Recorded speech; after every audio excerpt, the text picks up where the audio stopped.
Alright, y'all. I apologize for not taking time to do a full video on this, but anyway, I'm using the trailer today. So as y'all know, this is the trailer I just got. As you can see, it's loaded fairly well. Truck's sitting pretty level. Trailer's loaded pretty good, because with that there, it's not really heavy anyway, and the weight's kind of balanced out pretty good. And being a tri-axle, it's a little different loading than it would be a dual axle. But anyway, what I've done to the trailer is welded those hooks there and there and on the back, and I installed a box here. And this is just some old bed railings I had, and I cut and welded on here in a hurry in the snow. Well, it's not the prettiest, but anyway, just something simple to keep the straps, chains, and whatever in. So yeah, normally strapping anything down like a tractor or anything with axles and wheels, you could do one big strap or one chain across both, going around that, going down, coming up over the other side, and going to your tie down point. But moving heavy equipment and DOT regulations, they want one chain or ratchet. You know, again, getting into the heavy stuff, it's all chains, but ratchets and straps will do fine on this per axle. Now here, to technically be legal, you go around the axles in here versus the point there, but no more than this ways, that's fine. And also, I'm only a mile, maybe 2 away from home. So what I'm gonna do is get some good hay shed now for the snow coming, and I'm gonna try to put it on the front of the trailer, one bale on each side, and then I'm gonna load the tractor on the back, and we'll see how that goes. Hopefully everything goes according to plan. And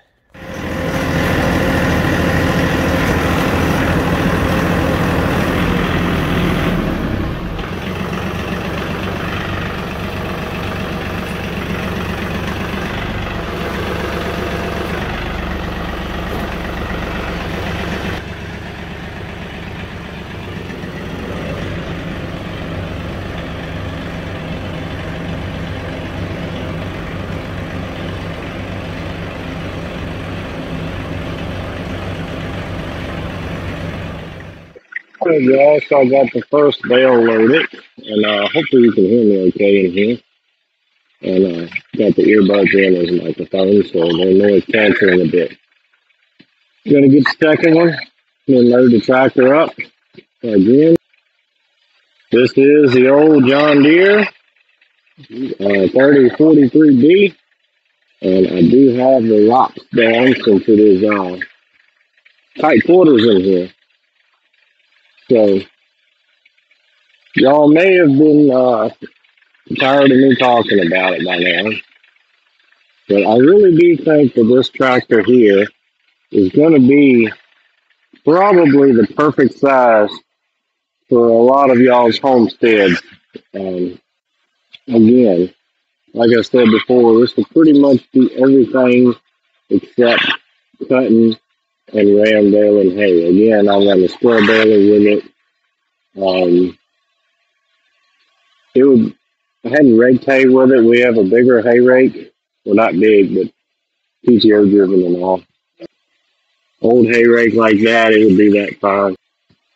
The other one, I believe, would do fine. The tether and the rake and everything.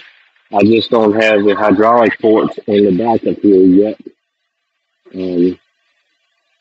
So I can't really tell how strong the hydraulic part would be. But as far as normal homestead stuff, like I said, moving bales, ground bales and everything, with absolutely no ballast weight on the back, is still big enough to do that. Not recommended, of course. The ballast weight's always a good thing when you can have it. But some situations, like I'm in right now, I don't have room for it to accommodate on the trailer. Um, I really like this tractor. Again, John Deere doesn't pay me anything or whatever. I was just trying to help y'all if you're in the market for one, because you don't want to buy a tractor that ends up being too big for your purposes, and you definitely don't want one that's too small. Now, these small tractors, like a 1025R, they're basically a big lawnmower.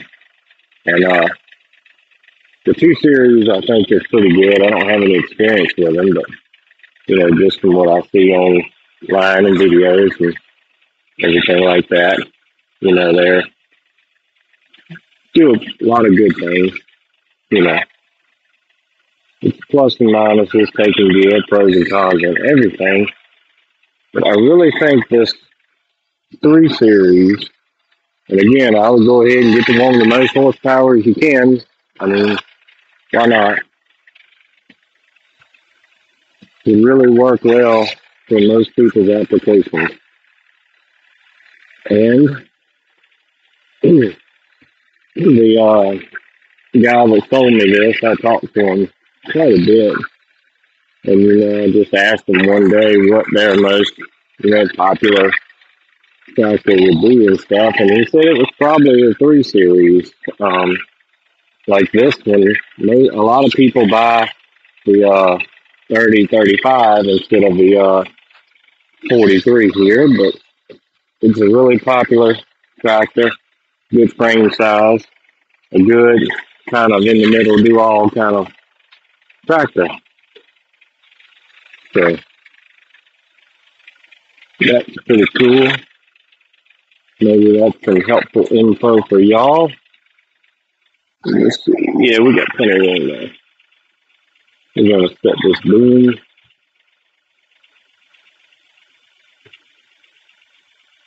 right down on these bales of hay.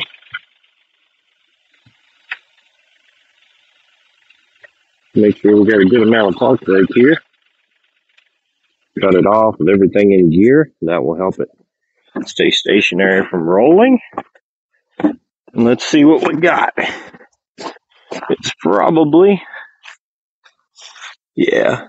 As you can see, we got a little lean. We're a little bit heavy on the truck end, which in this situation here, really can't help that. But if you do have to load a trailer uneven, you want it to be a little bit heavier on the truck end than the trailer, because if you load the back end there more than the front, it will pick up on the truck and you're in for a bad day. You will have a hard time steering, stopping, and all of the necessary motions. So took longer to strap it and unstrap it than it did to do what I needed to do. So I'm gonna get the straps on and ramps up, get everything ready to go down the road. And again, like I said, with that size, this is a, very short doorway.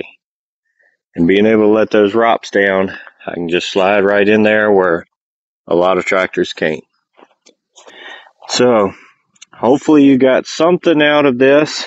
I don't know if y'all are really interested in the trailer and equipment type stuff and all that, but anyway, necessary part of the homestead in my opinion.